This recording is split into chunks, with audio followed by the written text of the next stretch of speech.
Salam pemirsa, puji Tuhan kita boleh bertemu kembali di dalam pendalaman Alkitab dan tetap kita melalui pelajaran Sekolah Sabat dan kali ini berjudul Pemulihan Segala Sesuatu. Dan di samping kanan saya sudah ada narasumber kita Bapak Situmeang. Selamat siang Pak Situmeang, apa kabar? Selamat siang Pak Darwis, kabar baik. Terima kasih. Dan di sebelah kiri saya ada Pak Kaunang. Selamat siang Pak, apa kabar Pak? Selamat siang, puji Tuhan selalu. Oke. Baik pemirsa, sebelum kita mulai diskusi pendalaman Alkitab ini, kita akan berdoa yang dipimpin oleh Bapak Kaunang. Silakan Pak Kaunang. Kita satu dalam doa. Ya Allah, Bapa kami yang ada di dalam kerajaan sorga, saat ini kami akan melayani Bapa. Kiranya Tuhan memberikan kami Roh Kudus dari sorga di dalam ruangan ini. Sehingga kabar baik tentang sorga, tentang Bapa, Yesus dan Roh Kudus akan tercermin di dalam ruangan yang diberkati ini. Terima kasih Bapa, terpujilah namamu. Dalam nama Yesus Kristus kami sudah berdoa. Amin. Amin. Pemirsa, judul diskusi kita pemulihan segala sesuatu. Mungkin Pak Situmeang memulai diskusi kita dengan mengartikan apa yang dimaksud dengan pemulihan segala sesuatu. Silakan Pak. Baik, terima kasih Pak Darwis. Salam pemirsa yang diberkati Tuhan pada saat ini. Pembahasan yang menarik yang disampaikan pada saat ini mengenai pemulihan segala sesuatu. Sebelum saya membahas lebih dalam lagi, kita perlu mengetahui dulu apa definisi dari pemulihan itu. Bahwa pemulihan adalah suatu proses pembentukan kembali kepada bentuk semula, kepada bentuk awal, yang mungkin selama proses dalam perjalanannya telah terjadi kerusakan, sehingga perlu dipulihkan kembali. Dan luar biasa Alkitab yang Tuhan sudah berikan bagi kita, dalam perjanjian lama dan perjanjian baru, dalam buku ini adalah semua menceritakan mengenai sejarah yang berhubungan dengan pemulihan, pengembalian, dan restorasi. Luar biasa rencana Tuhan bagi kita. Terima kasih Pak. Mungkin Pak Kaunang bisa menambahkan lebih luas lagi mengenai pemulihan ini. Silakan Pak. Shalom, haleluya, para pemirsa dimanapun saudara berada. Pertanyaan yang baik dari Pak Darwis, luar biasa. Saya akan membuat satu kata adalah pemulihan dari segi rohani dan segi jasmani. Kita lihat di dalam buku Kejadian pasal 2 ayat 17. Allah berkata kepada Adam, "Hei Adam, jangan sekali-kali menyentuh atau memakan pohon pengetahuan baik dan jahat. Jika engkau melakukan itu, engkau akan mati." Kata mati ini yang sangat menarik untuk kita bahas bersama-sama. Mengapa? Allah tidak pernah gagal. Allah tidak pernah kalah. Itulah sebabnya dalam kata recovery, Allah melihat bahwa manusia hasil ciptaan ini akan jatuh. Tetapi dia tidak memaksakan untuk supaya orang itu tidak akan jatuh lagi. Tetapi di sini saya lihat bahwa kata recovery ini adalah berhubungan dengan dua aspek. Saya ulangi lagi. Rohaninya, mengapa? Karena Allah merasa bahwa ini adalah hasil ciptaannya.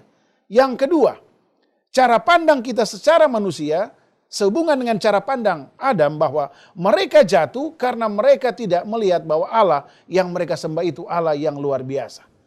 Itulah sebabnya dikatakan di dalam 2 ayat berturut-turut Pak Darwis bahwa pemulihan itu hanya dapat dilakukan melalui Yesus Kristus secara global. Di dalam buku 2 Korintus 5 ayat 17 dan Roma 8 ayat 29.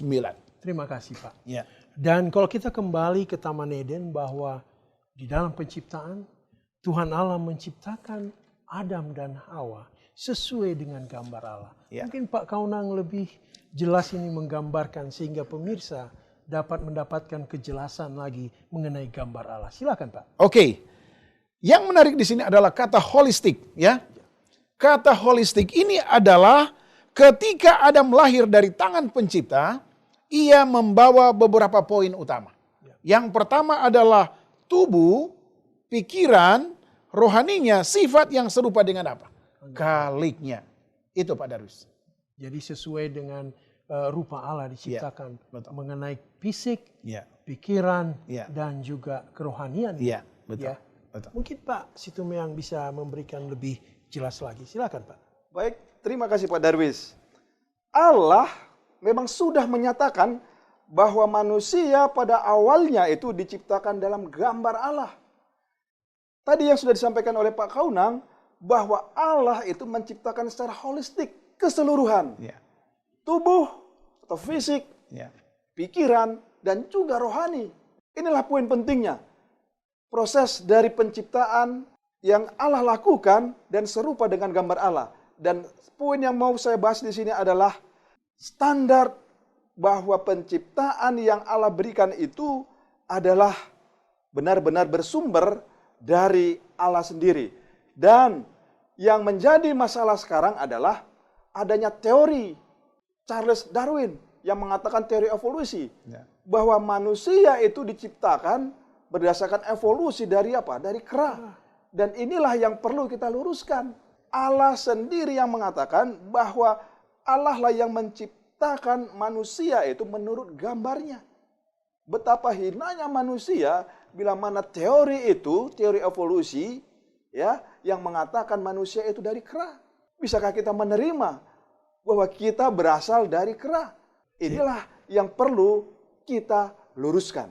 Baik, sehingga penciptaan ini jelas bahwa Tuhan Allah sendiri yang menciptakannya dan sesuai dengan petanya. Sesuai dengan Saya peta kira Allah. Pak Kaunang ini diciptakan sesuai dengan petanya adalah untuk kemuliaan Allah. Ya. Karena Tuhan Allah sudah menciptakan dunia ini dengan luar biasa. Amin. Tentu ada juga makhluk yang diciptakan yang sepeta dengan Allah agar bisa memuliakan ciptaan ini, Amin. menguasai Ya, apa yang betul. diciptakan. Silakan Pak. Jadi sederhana sebenarnya pemikiran Allah. Ya. Dia menciptakan Adam supaya Adam ini akan membuat Adam-Adam yang lain. Baik dari segi pikiran, baik dari segi emosi yang positif, tubuh yang baik, pikiran-pikiran yang rohani. Dan inilah yang membuat Allah menciptakan Adam ini supaya dia bisa memanage semua lingkaran lingkungan yang ada di sekitar dia untuk supaya memuliakan Khalik pencipta adalah Allah yang luar biasa. Luar biasa. Terima kasih Pak. Pak Situmeang, ini mengenai kejatuhan. Ternyata Adam dan Hawa jatuh ke dalam dosa karena tidak menuruti apa yang diperintahkan kepada mereka. Silahkan Pak, apakah dampaknya dan kejatuhannya? Silahkan Pak Situmeang. Baik, terima kasih Pak Darwis. Salam pemirsa yang diberkati oleh Tuhan pada saat ini. Akibat pertama sekali, Adam tidak menuruti apa yang sudah Tuhan perintahkan untuk tidak memakan buah pengetahuan yang baik itu. Tapi dia tidak menuruti itu dan memakan buah itu. Dan apa yang terjadi ketika mereka melanggar itu? Dan dampak yang pasti yang dihadapi bila mana kita baca dalam Kejadian 3 ayat 8 sampai 10, maka kemuliaan Allah hilang dari tubuhnya. Luar biasa. Dan dia mengetahui bahwa mereka sekarang sudah telanjang. Dan yang kedua, dampaknya adalah mereka saling menuduh. Ada menuduh bahwa perempuan yang engkau tempatkan itu dialah yang mempengaruhi aku. Dan itu sekarang terus dan terus dan terus sampai kepada kita saat ini. Saling menuduh, saling menyalahkan, saling mencari kambing hitam untuk menyalahkan orang lain. Luar biasa, ini akibat dosa Pak. Ya. Luar biasa dampaknya Betul. di dalam kehidupan manusia hingga saat ini. Ya. Silahkan Pak, mungkin Pak Kaunang bisa menambahkan. Oke, saya ingin membuat dua sisi yang berbeda. Pertama adalah sisi kiri adalah positif, sisi kanan adalah negatif. Ya. Ego kejahatan ini masuk kepada sisi negatif. Ya. Saling berantem, saling bermusuhan, saya menang, Anda kalah, Anda menang, saya kalah. Tidak ada keintiman, tidak ada persatuan. Inilah yang disebut dengan ego dan tradisi Lucifer untuk menghancurkan hasil ciptaan Allah dan dampak kepada Allah. Ini resikonya. Dia hantam kepada Adam, manusia yang lain zaman kita saat ini, tetapi efeknya untuk menyindir Allah. Loh, itu hasil ciptaan Bapa Allah yang luar biasa. Tetapi mari kita lihat sisi positifnya, bahwa Allah menciptakan yang baik semuanya. Allah mau supaya kita memiliki satu relationship, hubungan yang baik, melakukan hal yang baik, persatuan, tidak saling menjatuhkan. Dan ini berdampak kepada siapa? Loh, sebenarnya pencipta kita adalah Allah yang luar biasa. Mana yang akan kita ikuti? Sisi positif atau sisi negatif? Kalau sisi positif, mari kita lakukan sesuatu dengan satu keanekaragaman yang positif, karena yang menciptakan kita adalah Allah. Maka jawaban kita sebenarnya kita tidak perlu jatuh saat ini lagi. Terima kasih, Pak. Ya. Salam. Kami dari ASI Jakarta ingin mengajak saudara-saudari bergabung dengan organisasi ASI Jakarta. ASI adalah singkatan dari Adventist Layman Service and Industry. Adalah sebuah organisasi resmi yang dibentuk oleh Gereja Advent sedunia. Sebagai sarana untuk kita orang awam, apakah profesi saudara sebagai pengusaha, pegawai, profesional, trainer, pengacara, accountant, dokter maupun perawat, untuk bersama-sama mendukung dan ikut aktif dalam mengabarkan kabar baik di dunia usaha dimanapun profesi Anda masing-masing.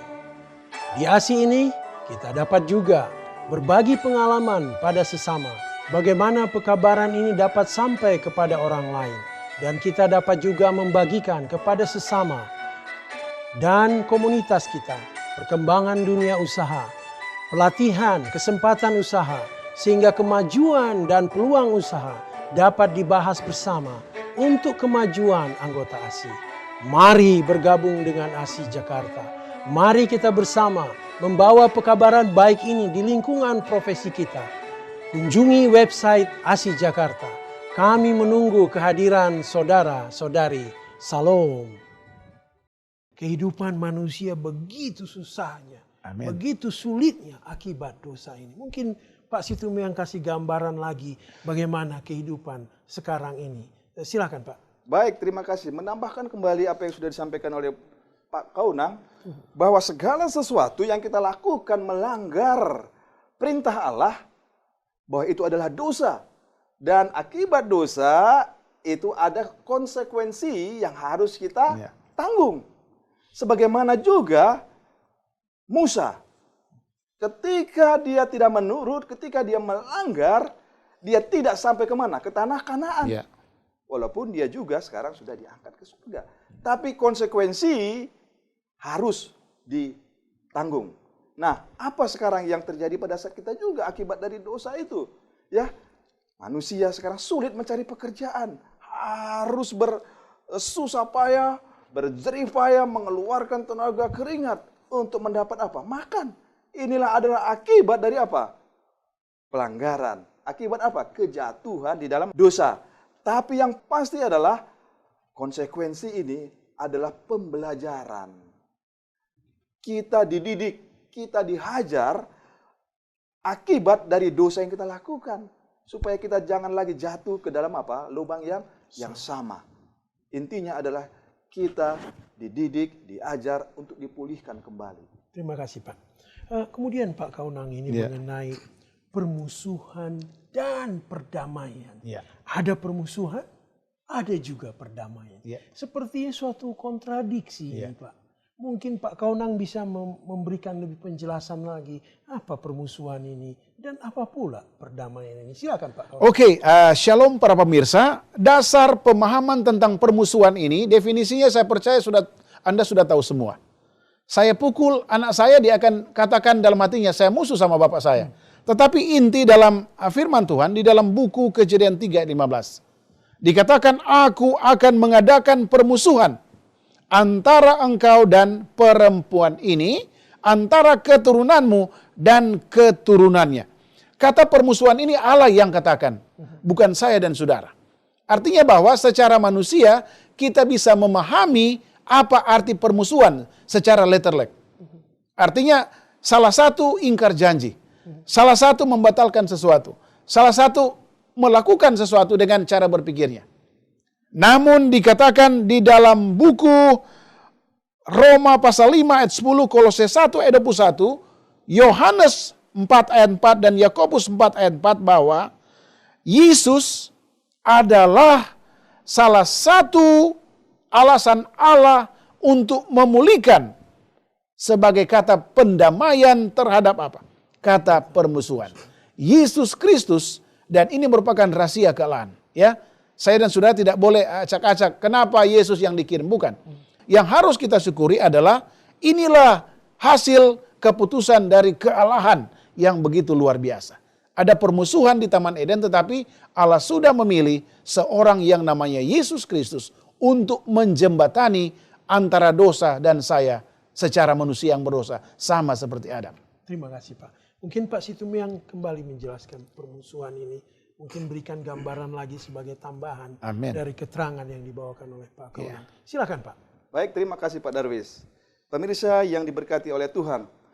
Dalam Yakobus 4 ayat 4 dikatakan, "Hai kamu orang-orang yang tidak setia, tidakkah kamu tahu bahwa persahabatan dengan dunia adalah permusuhan dengan Allah? Jadi barang siapa hendak menjadi sahabat dunia ini, ia menjadikan dirinya musuh Allah." Poin yang perlu kita garis bawahi adalah bila mana kita tidak setia, artinya kita membangun permusuhan dengan Allah. Tidak setia dalam hal apa? Tuhan sudah perintahkan kita menuruti hukum-hukumnya, tapi kita tidak setia. Kita melanggar 10 hukum. Kita tidak setia, artinya apa? Kita membangun permusuhan dengan Allah. Dan yang berikutnya dikatakan adalah, barang siapa hendak menjadi sahabat dunia ini, itu juga membangun musuh dengan Allah. Artinya apa? Dunia ini sudah rusak dipenuhi oleh dosa. Tapi bila mana kita masuk juga di dalamnya, artinya kita bermusuhan dengan Allah. Tuhan tidak inginkan kita bersahabat dengan dunia yang sudah rusak ini. Tapi kita harus bersahabat dengan siapa? Dengan surga, oleh karena di sanalah sumber keselamatan itu. Amin. Dan poin pentingnya adalah apa respon kita. Tuhan sudah siapkan dalam 1 Yohanes 1 ayat 9. Jika kita mengaku dosa kita, maka ia adalah setia dan adil, sehingga ia mengampuni segala dosa kita dan menyucikan kita dari segala kejahatan kita. Luar biasa. Inilah respon kita. Iya. Kita harus mengakui dosa kita, kekeliruan kita. Permusuhan itu kita harus ganti menjadi persahabatan. Pendamaian. Pendamaian dengan siapa? Dengan Allah. Kalau kita terus di dalam permusuhan itu, maka pendamaian itu menjadi sia-sia, Pak. Sia-sia. Kita akan terus jatuh di dalam dosa itu. Jadi pendamaian sudah diberikan oleh Tuhan. Sehingga permusuhan itu boleh hilang. Ya, Pak. Tapi kalau kita terus di dalam permusuhan, pendamaian itu akan menjadi tidak berguna. Amin. Jadi kita harus tetap di dalam pendamaian, Pak Kaunang. Ya. Mungkin berikan gambaran sedikit lagi. Oke, saya tidak banyak mengupas akan judul karena kita sudah bahas beberapa hari sebelumnya dengan jelas. Yang penting di sini adalah Kristus datang untuk mendapatkan kembali apa yang telah hilang saat kejatuhan. Ya, dihubungkan dengan buku Ibrani 1 ayat 3 dan Kolose 1 ayat 27. Kristus yang adalah pengharapan akan kemuliaan. Terima kasih. Ada hubungan dengan poin yang utama yang tadi kita bahas bersama-sama. Terima kasih Pak. Jadi pemulihan dalam Yesus, pendamaian itu Pak Situmiang ya.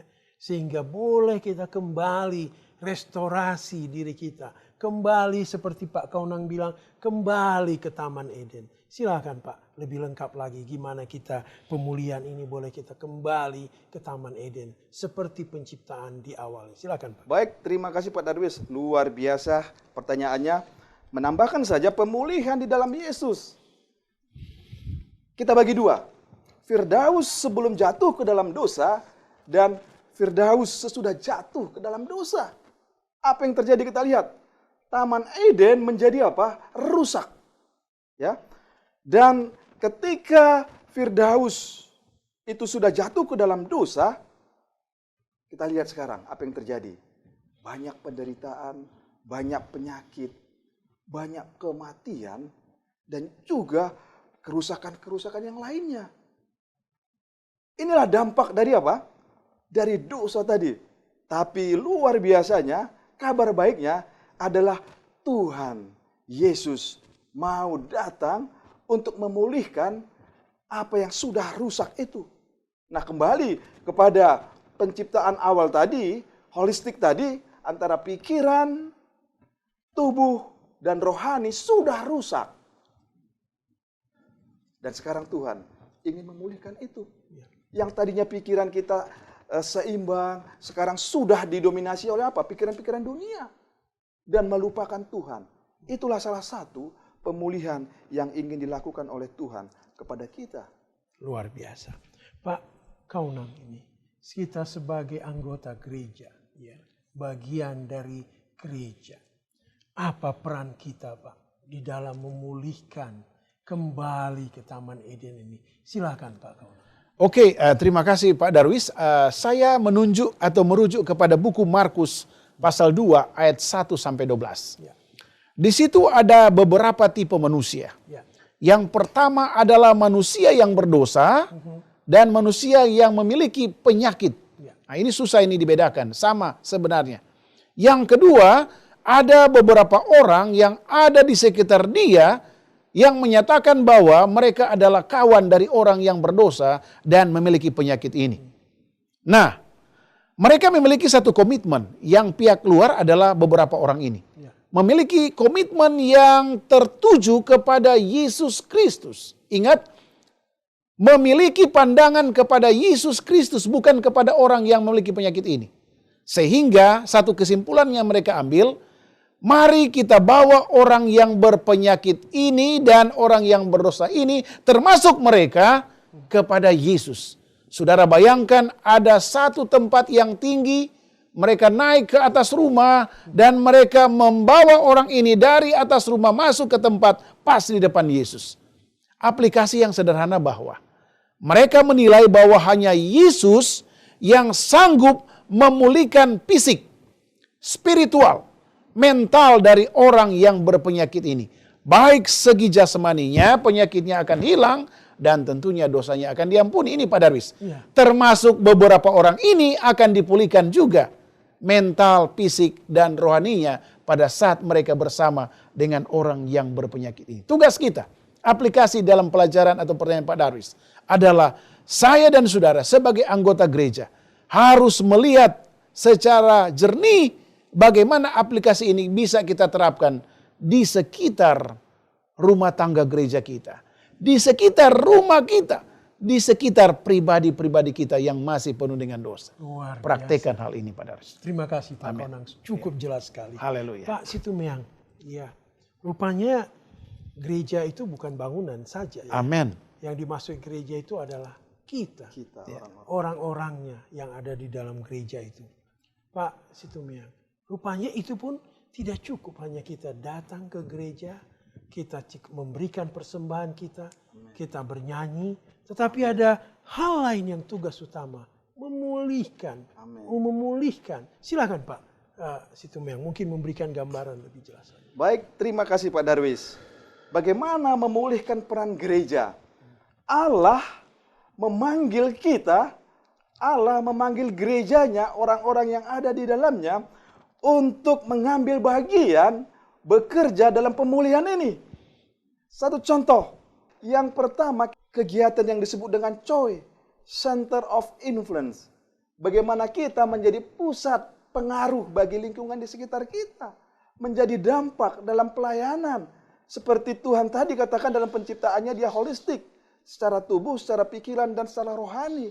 Kita harus juga terlibat untuk bisa memulihkan orang-orang yang ada di sekitar kita. Mungkin ada yang kesusahan, kita boleh ikut terlibat dalam membantu itu secara tubuh, secara fisik. Ada yang sakit, boleh kita melawat. Dan pun juga yang dilakukan adalah melakukan charity clinic seperti yang akan dilakukan oleh gereja kita. Dan juga baksos. Ini semua adalah bentuk pelayanan yang sudah dilakukan Yesus ketika dia berada di dunia ini. Itulah peran kita. Kita dipanggil, gereja dipanggil untuk memulihkan itu. Terima kasih Pak. Jadi rupanya Pak Kaunang kita tidak boleh berdiam diri. Amin. Sebagai anggota Ya. gereja. Kita juga ikut aktif di dalam semua supaya influence pengaruh Ya. bisa dipancarkan Ya. dari gereja itu kepada sekitarnya. Silakan Pak, mungkin Pak Kaunang ingin menambahkan lagi. Silakan. Oke, saya membuat dua dua cara pandang. Yang pertama adalah teologia vertikal. Artinya bahwa Allah memiliki planning yang luar biasa kepada Adam dan Adam modern. Melalui Yesus Kristus. Jelas di sana. Yang kedua adalah vertikal teologi. Artinya bahwa apa yang Allah sudah praktekkan untuk memulihkan Adam pada zaman dahulu, melalui Yesus, kita juga harus memulihkan vertikal teologi bagi sesama kita, yang dalam internal dan secara eksternal. Artinya bahwa konsep eksternal itu adalah memberikan pandangan, memberikan pelayanan, memberikan hal-hal yang positif berupa apa? Ada dikatakan oleh teori Maslow, saya lupa tadi, bahwa needs itu perlu. Wants itu perlu. Kebutuhan fisik manusia itu perlu. Kita lakukan dulu itu, bahwa selanjutnya kita akan membawa mereka kepada pemahaman tentang Yesus Kristus yang akan memuaskan kehidupan kekal mereka bila mana Yesus datang kedua kali. Terima kasih Pak. Ya. Wah, ini sepertinya peranan kita di dalam restorasi, di dalam memulihkan ini sangat dibutuhkan. Amin. Pak. Sepertinya Pak Situmeyang, bukan hanya kita mempengaruhi orang lain, tetapi juga dengan kegiatan ini mempengaruhi diri kita. Amin. Silakan Pak. Baik, dengan kita melakukan memulihkan orang lain, secara tidak langsung kita juga memulihkan diri kita sendiri. Oleh karena pelayanan yang kita berikan itu dengan doa yang sungguh-sungguh agar orang lain dipulihkan oleh Tuhan, maka roh yang sama juga akan memulihkan kita. Itulah efek yang diberikan bila manakah kita mau melayani orang lain. Tuhan itu adil. Ya. Bila mana kita memberikan, maka kita juga akan diberikan berkat dari Tuhan. Terima kasih Pak. Salam pemirsa. Kami dari ASI Jakarta mengundang semua anggota ASI Jakarta untuk berpartisipasi dalam memberikan pekabaran ini kepada semua orang. Jika saudara mempunyai pengalaman yang menarik di dalam mengabarkan kebenaran ini kepada orang lain, kami mengundang untuk menghubungi ASI Jakarta sehingga kita boleh rekam semua pengalaman yang menarik ini dan boleh kita siarkan melalui saluran TV DKI Conference. Dengan demikian maka kesaksian itu boleh didengar dan dilihat orang lain. Sehingga orang lain juga boleh tertarik untuk ikut aktif di dalam mengabarkan kebenaran ini. Kunjungi website kami ASI Jakarta dan kirimkan semua apa yang menarik yang boleh kita beritakan di dalam pekabaran ini. Terima kasih atas partisipasi Anda. Salam. Pak Kaunang. Ya. Mungkin bisa memberikan 1-2 kesimpulan dari diskusi kita pada saat ini. Silakan Pak. Oke, resolusinya sangat sederhana.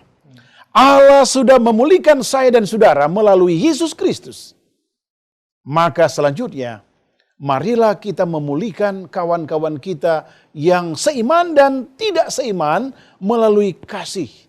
Dan dengan demikian, kita mengarahkan mereka kepada Yesus Kristus yang sudah mati untuk saya dan saudara. Luar biasa. Amin. Terima kasih. Mungkin Pak Situmeyang menambahkan beberapa kesimpulan. Silakan Pak. Baik, terima kasih Pak Darwis. Pemulihan itu jangan menunggu sampai Yesus datang.